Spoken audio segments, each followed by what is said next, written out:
네, 이어서 수업 진행하도록 하죠. 먼저 PPT를 좀 열어보겠습니다.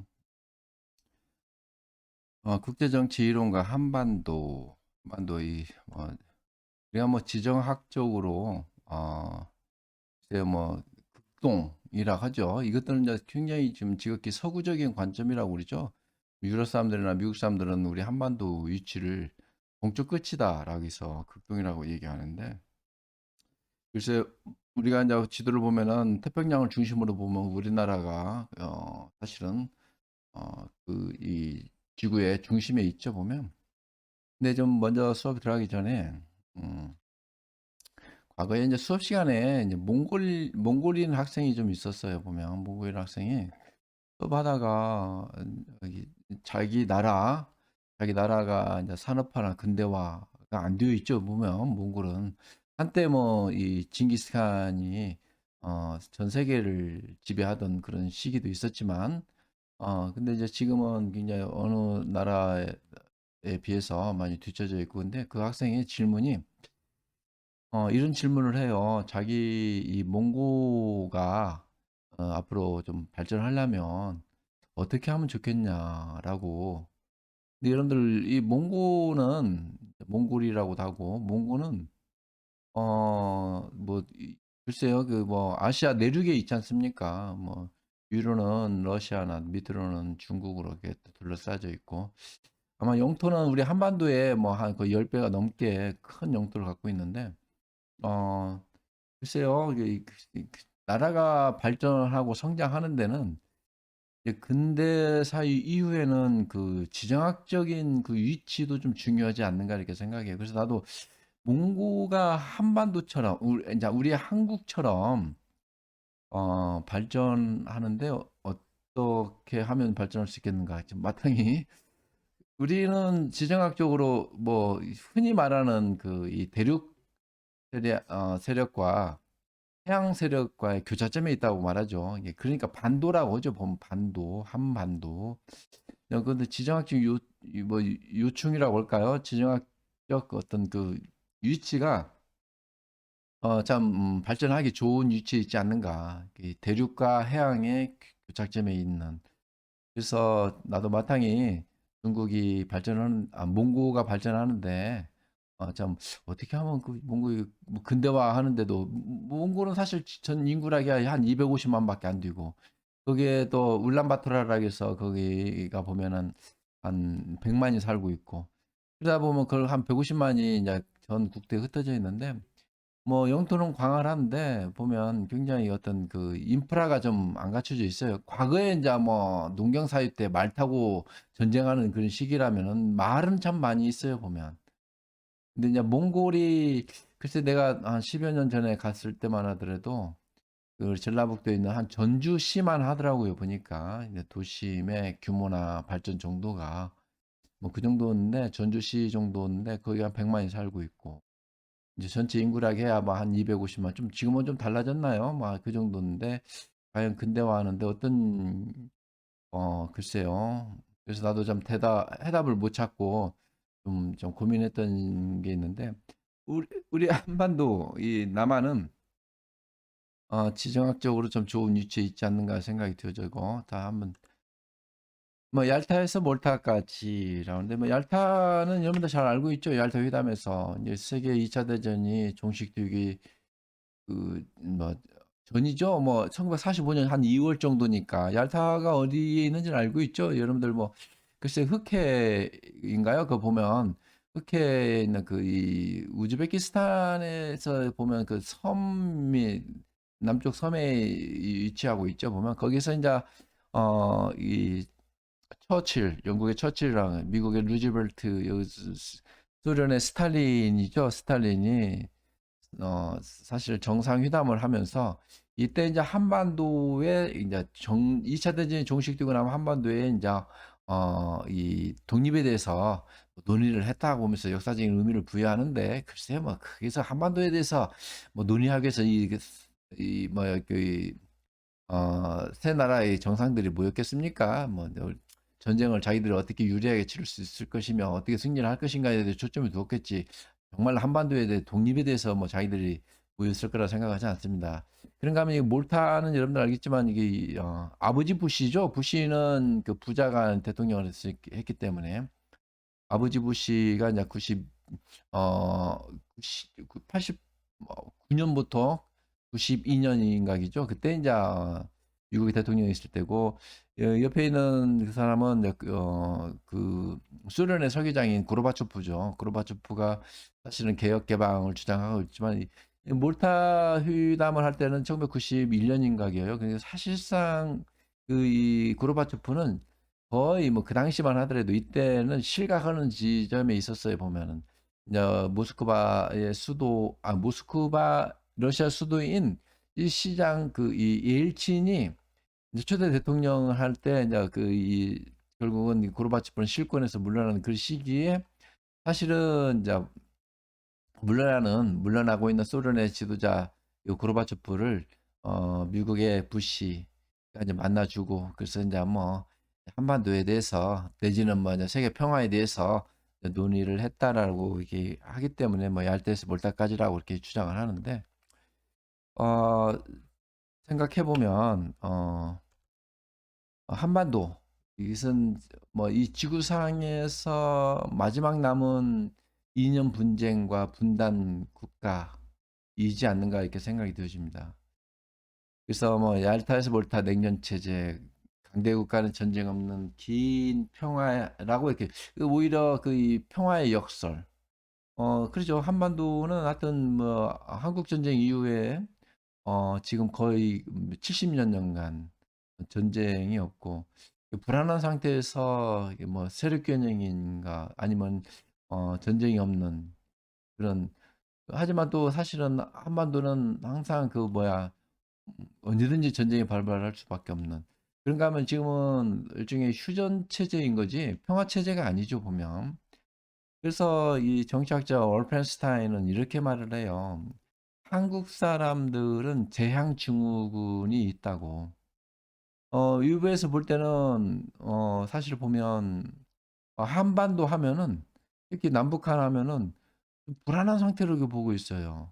학생 여러분들도 미국에 나가본 적 있나요? 보면 나도 뭐 많이 나가진 않지만 미국 가면은 뭐 남한 북한 하면은 좀 헷갈려하는 그 미국인들도 있고 미국 사람들도 있긴 하죠 보면 근데 남한에서 왔다 하면 이제 좀 이해가 있는 사람들은 북한하고 다르다는 것도 이해하지만은 항상 그들의 말 때는 북한과의 남한의 관계를 어떻게 보면 불안한 전쟁 상태 또는 아직 전쟁하다가 좀 휴전한 상태 사실은 맞죠 휴전 상태에 있는 거니까 뭐 그래서 북한의 김정일, 김정은 이들도 뭐 독재자라고도 좀 이해를 하고 있고 근데 우리 한국 사람들은 그런 불안한 상태에서도 항상 태평하게 뭐 북한이 뭐 포를 쏘건 뭐 연평도 폭침을 하든 뭐 해도 뭐 서울에서 뭐 누가 방공으로 들어가는 사람은 없죠. 그것은 이제 일종의 이제 올펜스타인이 말하는 뭐라고 할까 우리는 그 6.25 전쟁 큰 전쟁을 3년간 그 치렀던 그 세대들이 아직도 생존해 있고 우리 가까이 있기 때문에 뭐 휴전선에서 뭐 총성이 일어나고 해도 그러니까 일상이 이루어지는 그냥 일상생활을 영위하는 뭐 그런 어떤 증후군이 있다고 이렇게 설명하는데 그 말은 맞는 것 같아요 보면은 우리가 뭐 물론 이제 조금 경제적으로 주식이 좀 내려가고 하는 경우는 있지만은 하여튼 그러지만은 큰 전쟁 없이 한반도가 70여 년간 평화를 유지되고 있는 것 이것은 일종의 역설이다라고 이렇게 말하고 있는데 이것은 이제 이렇게 말해요 보면 그동안 2차 대전 이후에 거의 한 70 몇 년간 냉전 체제 이후에 강대국 간의 전쟁은 없었지만 뭐 교재도 설명하고 있지만 그것을 기술하고 있죠 보스니아 내전 그 세르비아계와 그 보스니아인들 간에 특히 뭐 이것도 설명하기는 좀 있죠 뭐 나도 정확히는 잘 모르지만 한 20%가 되는 세르비아인들은 서방 국가 기독교 문화권에 있는 사람들이고, 그다음에 보스니아인들은 러시아 종교를 믿는 사람들이죠, 보면. 근데 이제, 세르비아 한 20%가 전체 이 보스니아 80%를 지배하는 정치 체제. 그래서 이제 항상 여기 발칸반도 이 지역, 이 코스보도 같은 개념이죠, 보면. 코스보 내전도 있었죠, 보면. 그래서 항상 이 발칸반도에서는 그가 좀 종교 다르지, 인종 다르지, 또 뭡니까 문화 다르지, 이념이 달라요 또 보면. 그러니까 항상 그가 보면 잦은 내전이 좀 많이 있어요 보면. 아프리카 민족 분쟁이라는 것은 뭐 항상 그 중동의 긴장, 또 국제 테러리즘, 북한 이란 핵무기 개발, 미중 간 패권 전쟁. 뭐 사실은 앞으로 큰 전쟁을 예측하는 것이 미중 간 패권 전쟁이지 않는가. 뭐 그러면서도 아직까지 현재는 경제적으로 상호 뭐 이익을 위해서 뭐 이렇게 서로 간에 교역은 하고 교류는 하지만은 뭐 군사적인 또는 정치적인 그런 부분에서는 굉장히 첨예하게 대립하고 반목하고 하는, 그래서 앞으로 전쟁이 일어난다면 미중 간 전쟁이 발발할 가능성이 좀 크고, 중국이 지금 고도 성장을 하고 있죠. 보면 뭐 경제적 성장뿐만 아니라 군사 대국을 좀 강요하고, 그런가 하면 중국은 또 뭐 이 한반도는 동북공정으로 해서 지금 뭐 자기 자꾸 이제 점차적으로 북한을 제외한 그 이 백두산 그 경계선까지 자기 영토로 좀 어 하고 있고, 동북공정 개념에서 보면 뭐 심지어는 김치도 자기들의 어떤 문화라고 얘기하고, 음식 문화라고 얘기하고, 한복이면 또는 뭐 여러 가지 그 우리의 전통 문화도 자기들 거라고 이렇게 주장하고 하는 것들 보면 참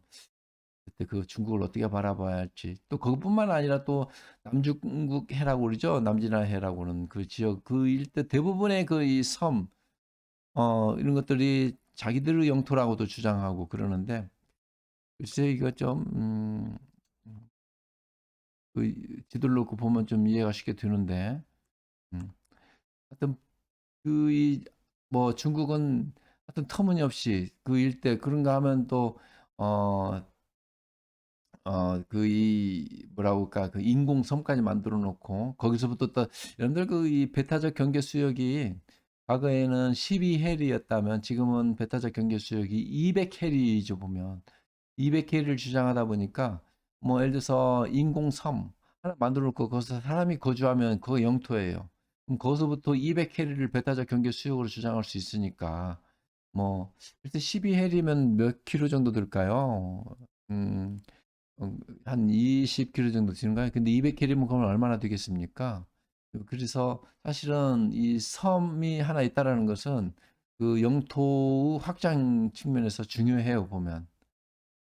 그래서 우리도 그 이 사실 제주도에 있는 그 이 마라도 있죠. 마라도를 인공섬을 만들어서 그 인공섬을 만들어서 그 사람이 거주한다면 국제법상 사실은 영토가 되려면은 사람이 거주를 해야 돼요.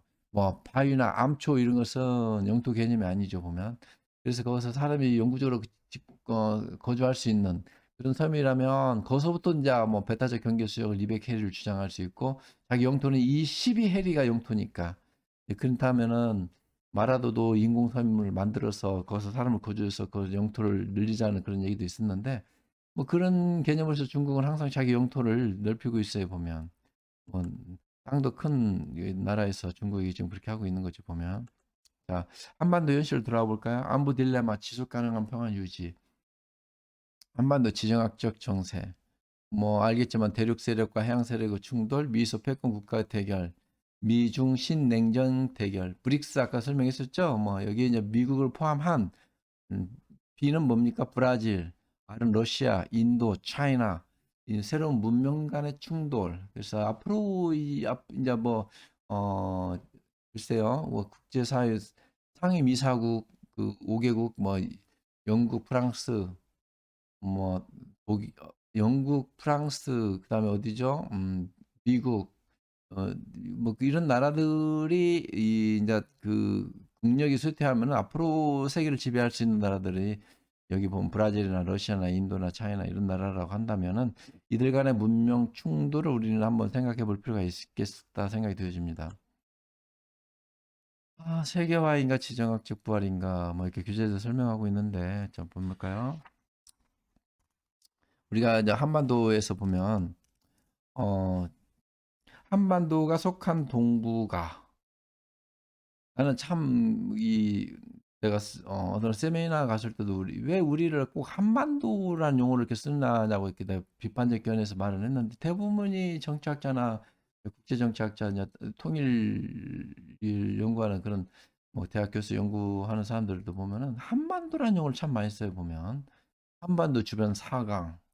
꼭 그 4강이란 4대 강국이란 얘기죠.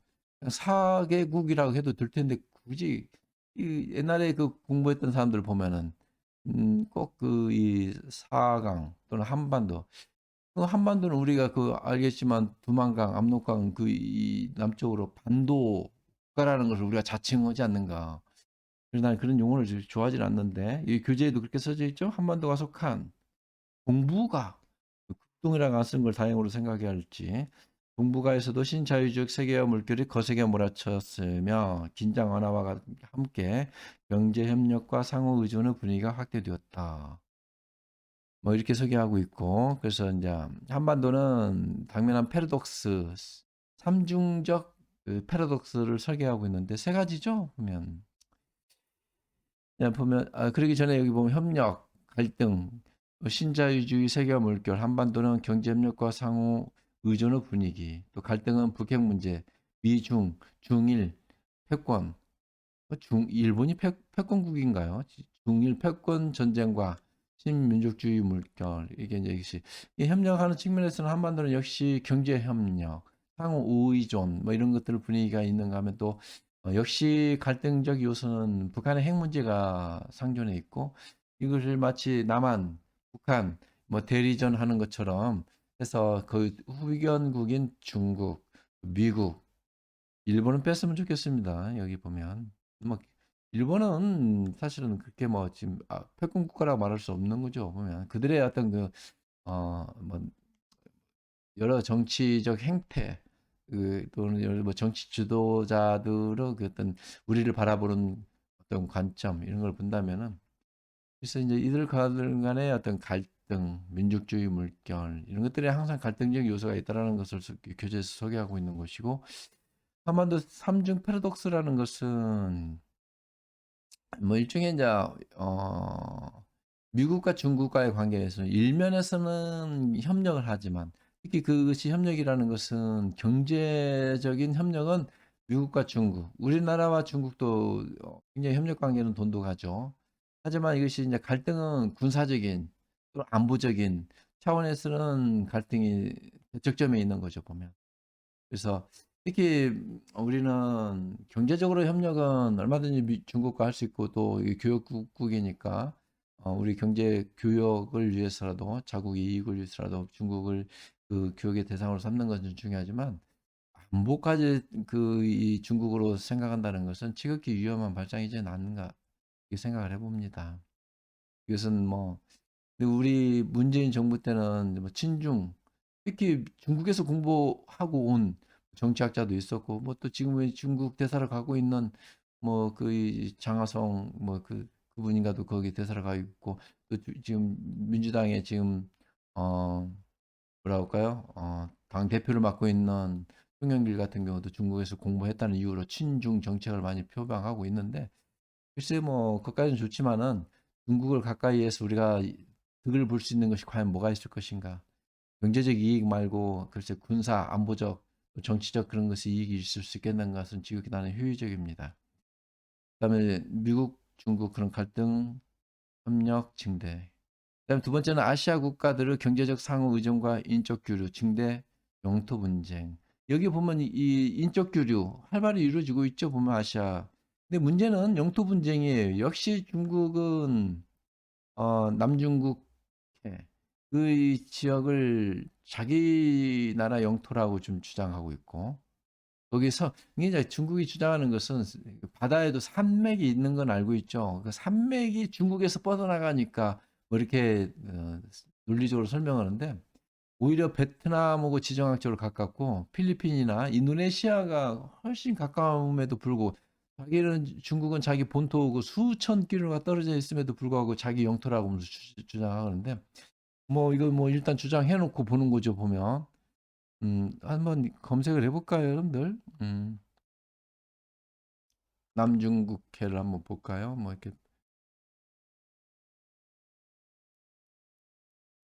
음,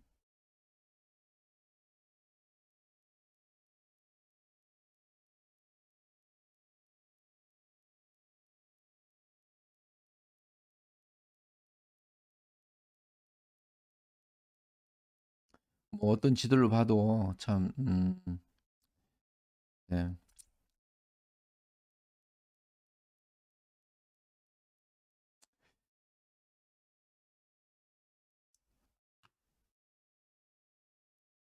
여기 보면은 이 중국이 있고 베트남이 있고 필리핀 있고 말레이시아, 브루나이, 그다음에 말레이시아 있죠. 참 말레이시아 있고 이런 영토인데 난산군도라고 이렇게 하죠. 어, 사사군도 있는데 이 일대를 그 이 중국이 자기 이 영토라고 주장하니 근데 이제 이 베트남이나 마치 자기 앞마당 같이 볼 수 있는 베트남, 또 필리핀 같은 데 인접하고 있죠 보면 말레이시아, 브루나이 같은 경우는 뭐 워낙 작은 나라이니까 그래서 대항을 못 하는 겁니다 중국에 대해서.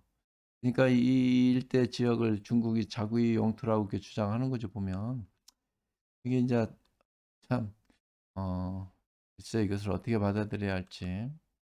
뭐 아까 내가 인도네시아라고 했는데 말레이시아로 좀 수정을 하는 거죠 보면. 글쎄 이것을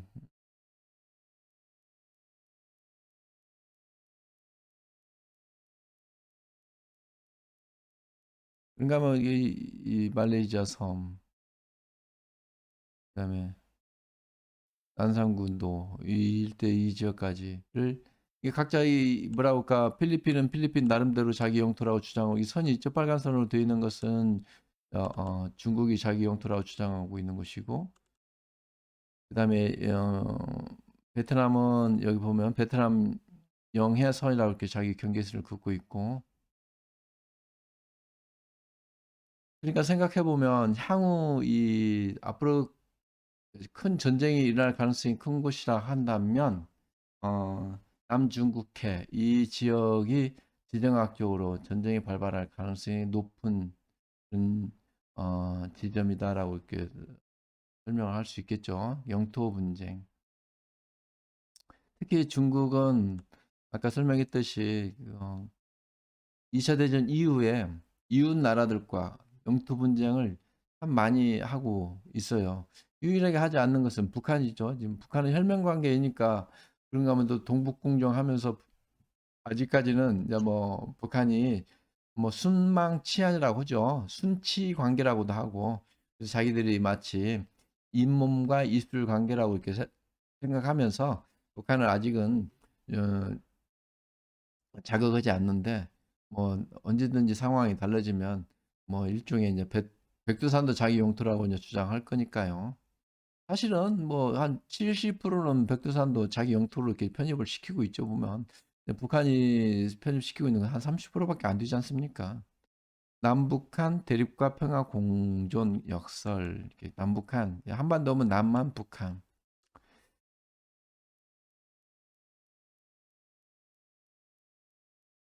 평화 프로세스 성공인가 냉전 체제 부활인가 뭐 이렇게 하는데 그 이 우리가 이제 북한을 얘기할 때 이제 남한 북한 얘기하는데 사실 북한 정치라는 강좌도 있을 때 꼭 한번 내가 설명하고 넘어가는 건데 간단히 하면 여러분들 북한은 자기 나라를 북한이라고 할까요? 그러지 않죠. 여러분들 북한이라는 나라 이름 잘 알고 있죠. 북한은 나라 이름이 뭡니까? 그러죠. 조선이죠, 조선. 조선. 조선이 뭐 이름은 아니죠. 사실은 조선민주주의 인민공화국이라고 하죠. 그래서 자기들은 어, 조선이라는 나라, 조선이라는 이름을 써요 보면. 근데 왜 그 조선이라는 이름을 주장하냐면 여러분 알고 있지만은 고조선, 이제 그다음에 조선왕조 500년 조선. 이제 고조선이라는 것은 옛고자를 붙이는 거죠. 원래 조선이었는데 뭐라고 할까 이제 조선왕조 500년과 구분하기 위해서. 그래서 자기들이 이제 조선의 전통성을 이어받았다 이렇게 말하는 것이고 우리는 나라 이름이 뭐죠? 대한민국이죠. 대한.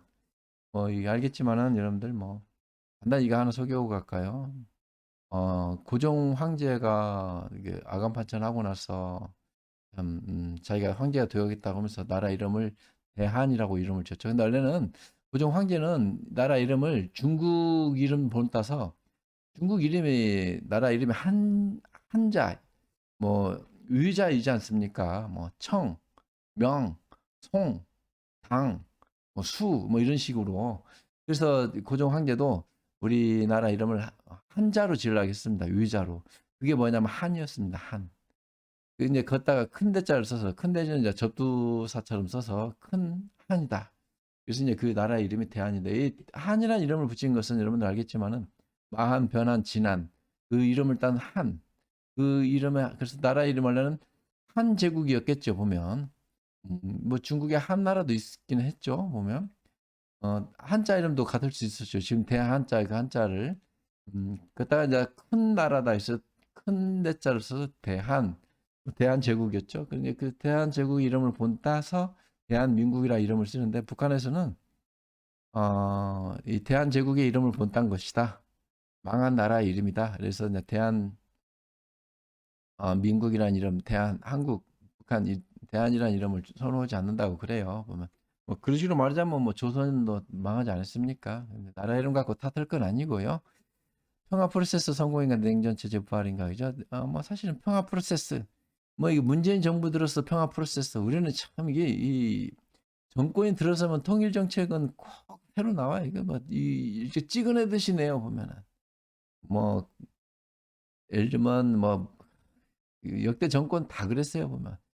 뭐 김대중 정부 때도 그렇고 김영삼 정부 때도 그랬고, 한민족 공동체 통일 방안, 그다음 공동체 뭐 연방제 통일 방안, 공화국 연합제 통일 방안, 그다음에 뭐 이명박 정부 때 비핵 3천, 그거는 뭐 박근혜 정부 때는 신뢰 프로세스, 한반도 신뢰 프로세스.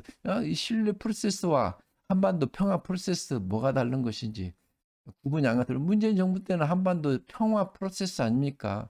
이게 우리는 역대 정권에서 전임자가 썼던 그 한반도 이 통일, 또 이 남북한 관계의 어떤 통일 문제는 뭐 찍어내듯이 하나씩 정권 탄생할 때마다 새로 만들어내요. 근데 뭐 이제 더 이상 어떤 것을 만들 용어를 쓰기도 참 구차할 정도로 북미 정상회담과 한반도 평화 체제 향방 이렇게 말하는데, 글쎄 뭐 이것을 좀 이렇게 이 남북한 문제는 사실은 뭐 이렇게 한 몇 시간 안에 이렇게 다 설명할 수 없는 그런 부분들인데, 특히나 뭐 이것을 한 몇 분 만에 소개를 하고 마무리를 해야 하는 문제가 되기 때문에 간단히 좀 설명하면, 이렇게 한번 얘기를 해볼까요?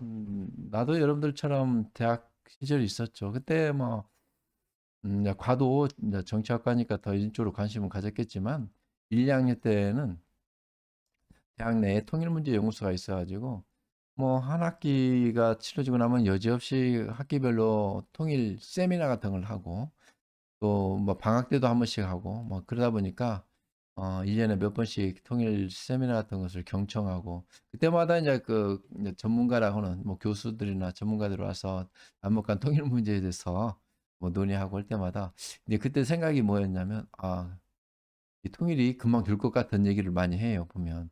그리고 언젠가는 우리가 좀 통일을 이루어야 한다고. 그때가 80년대 뭐 중반 정도 뭐 였었는데, 중후반.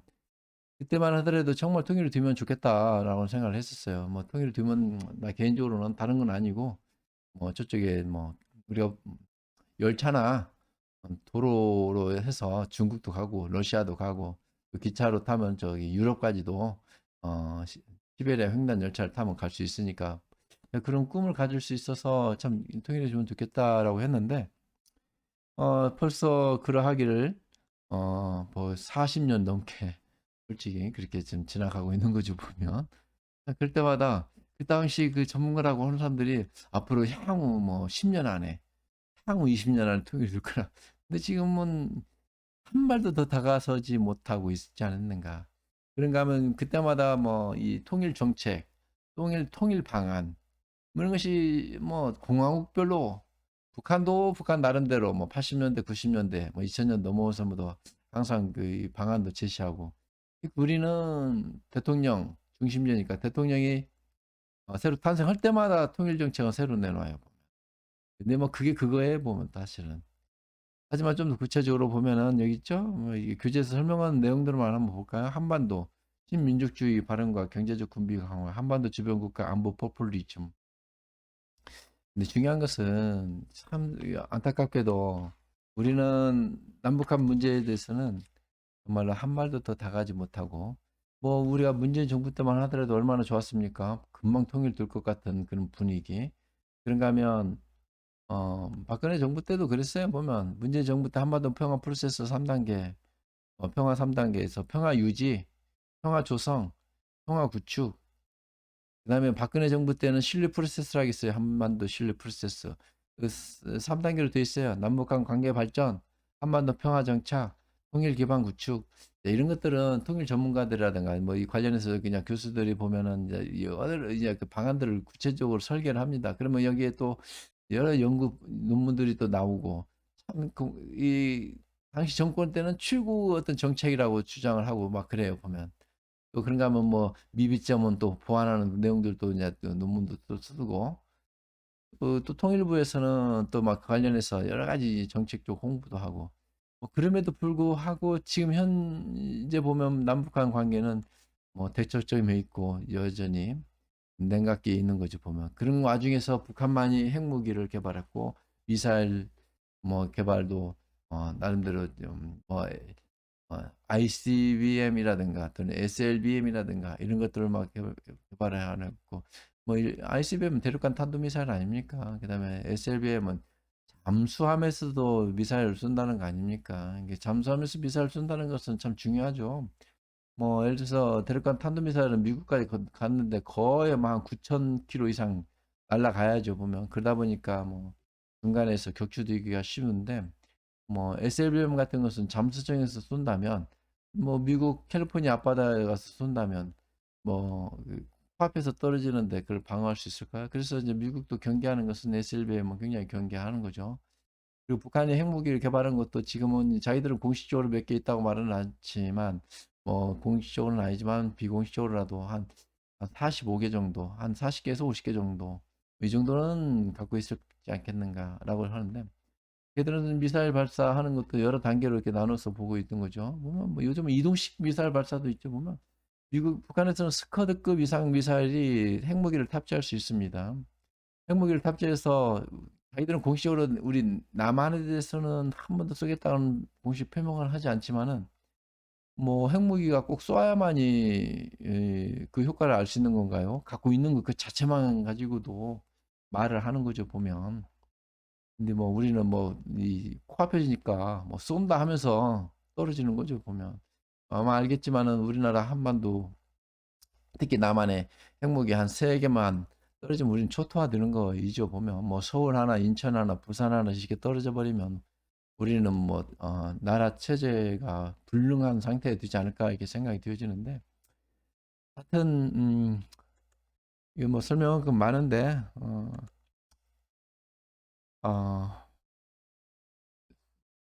뭐 그 정도 이해하고 동북아와 한반도 군사 대척점에 있는 거죠. 보면 참 안타깝게도 한반도 주변에 뭐 흔히 그들이 말하는 강대국 주변 4개국이 있는데 그게 다 중국, 러시아, 그다음에 미국은 뭐 태평양 건너 있다고도 생각하지만 가까이는 뭐 괌이 있지 않습니까? 뭐 괌이라고 하면 한 뭐 글쎄 한 2,000km밖에 안 떨어졌죠 보면. 네, 그러니까 거기 미군 군사 기지가 있고 미국 영토이지 않습니까? 그렇기 때문에 이렇게 멀리 있다가 생각할 수 없는 그런 부분들이 있고 뭐 일본 이런 나라들도 바로 코앞에 있는 거죠. 그게 한반도 주변에 특히 북한 남북 간 대척점에서 뭐 어떤 의미에서 보면 굉장히 좀 이렇게 긴장이 고조되는 그런 지점인가 하면 또 이 경제권에서 본다면은 뭐 이 누구는 그래요. 여기 북한에 있는 이 두만강, 그다음에 이 중국의 훈춘, 그다음에 북한의 뭐 이렇게 나진, 그다음에 여기 러시아의 블라디보스크라고 있어요. 보면 블라디보스크가 그 3대 미항 중에 하나라고 이렇게 얘기하는 아주 그 아름다운 항구죠. 정말 한번 뭐 우리랑 가봤더니 참 좋긴 하더라고요. 보니까. 근데 이렇게 해서 트라이앵글이라고 그러죠. 그러면 바로 가까이는 뭐 청진, 그다음에 중국 중국의 뭐 가까운 지점, 그다음에 뭐 어, 러시아 이 일대에 뭐라 그럴까 경제 마지막 그 지구상에 남은 경제 개발 지역이다 이렇게 말하고 있는 거죠. 근데 참 나는 이제 당황스럽게 생각하는 것이 중국이 이 뭐라 그럴까 이 동해에 나갈 수 있는 이 뭐라 그럴까 지점이 북한과 러시아로 국경선이 맞대고 있기 때문에 중국이 한 뭐 그 지점에 한 글쎄요 한 20km 정도 된다고 할까요? 한 14km 정도 되는 것 같아요. 중국과 러시아가 이 국경을 맞대고 있는 거. 그러니까 이제 중국이 동해로 진출하려면 북한이나 러시아를 통해서 진출해야 하기 때문에 여기에 뭐 한 뼘만이라도 동해로 중국이 어 나갈 수 있는 영토가 확보되었다면 아마 동해도 자기들 영토라고 음, 중국이 주장하지 않을까 이렇게 생각을 하는데 그런가 하면 여기 보면 항해권 경제별부 그다음에 동해권 경제 어 벨트 이렇게 그런가 하면 북중러 공동 개발 사업 이렇게 해서 이렇게 음, 경제학 측면에서 보면 경제 측면에서 보면은 요충지라고 이렇게 설명을 하는데 이게 뭐 아주 북한과 남한과 뭐 또 북한의 인력과 남한의 자본과 그다음에 중국, 러시아 이런 나라들에게 경제 개발할 수 있는 아주 좋은 지정학적 요충이라고 이렇게 설명하고 일본도 가까우니까 근데 이게 이제 자본, 기술 투자해서 경제 특구를 개발하면 어, 좋지 않는가 이렇게 설명을 하는 겁니다. 자, 좋습니다. 남북 간 통일 가능성 어떤 그림인지 알겠죠? 김대중 정부 때 가서 북한의 김정일을 만났던 이제 이때 2000년도인가겠죠? 아, 그런가 하면 20년이 지난 예를 들어서 시점에서 그의 아들 김정은과 우리나라 대통령 문재인과 참 이때만 하더라도 참 화기애애하고 참 좋은 그런가 하면 서로 이제 뭐 사진 보면 뭐 서로 부둥켜 안고 있는 그런 사진도 있죠 보면 그런가 하면 참 같이 또 김정은 내외와 또 문재인 대통령 내외가 같이 찍은 그런 사진들도 있고 이때만 하더라도 통일이 코앞에 오는지 알았더니 다시 또 냉각이 되어서 뭐 어떻습니까? 북한은 참 입에 담기도 좀 험한 뭐 참 삶은 소대가리 얘기하면서 또 앙청돼서 오면서 이렇게 좀 나만의 그래도 최고의 존엄은 대통령인데 막 대놓고 이렇게 욕설 하는 걸 보면 참 북한이라는 나라는 우리 상식선에서 이해하기가 좀 어려운 불과 이 서로 간의 호혜, 통일에 대해서 그럼에도 불구하고 지금 우리 문재인 정부 때는 북한에 대해서 좀 호의적인 그런 여러 가지 정책들을 내놓고 있고 또 북한이 그렇게 원하는 이 휴전 체제를 통화 체제로 좀 전환하기 위해서 노력하고 있는데 문재인 정부 때 이것이 성공하기는 좀 어려울 것 같아요. 왜냐하면 근데 이제 사실은 지금 현재 남북 간 관계가 휴전 체제화에 있는데 이것을 평화 체제로 돌릴 필요는 있어요. 이런 얘기하면 조금 여러분들이 좀 길어지는데 내가 좀 수업을 마무리하기 위해서 좀 줄이는 겁니다. 근데 사실은 이거 하기 위해서는 미국의 휴전 체제일 때 미국이 북한하고 중국의 인민군 있죠? 여기서 휴전 협정을 체결했기 때문에 이것을 평화 체제로 할 때도 미국이 동의를 해야 돼요. 우리는 휴전 협정 체결할 때 당사국이 아니었어요, 보면은. 뭐 그러기 때문에 미국의 전체적인 동의가 있어야만이 가능한 것이죠. 자, 좋습니다. 뭐 이 정도 하고 뭐 여러분들 제 11장 있는 뭐죠? 국제 정치와 한반도 이래서 이렇게 이 정도 마무리하고 그러다 보니 이제 앞으로 남은 주제가 한 3주 정도 하면 마무리하고 기말고사를 볼 것 같습니다. 그래서 세계 3주 주제가 뭐 여성 정치고 그다음에 하나는 환경 정치이지 않는가 녹색 정치라고 하는데 그다음에 마지막 주에는 사이버 세상의 정치학인데 아마 이 인터넷 정치, 사이버 정치 그게 해당되지 않는가 이렇게 생각이 되어지면서 오늘 이번 주 강좌는 이걸로 마치도록 하죠. 학생 여러분들 수고 많았습니다.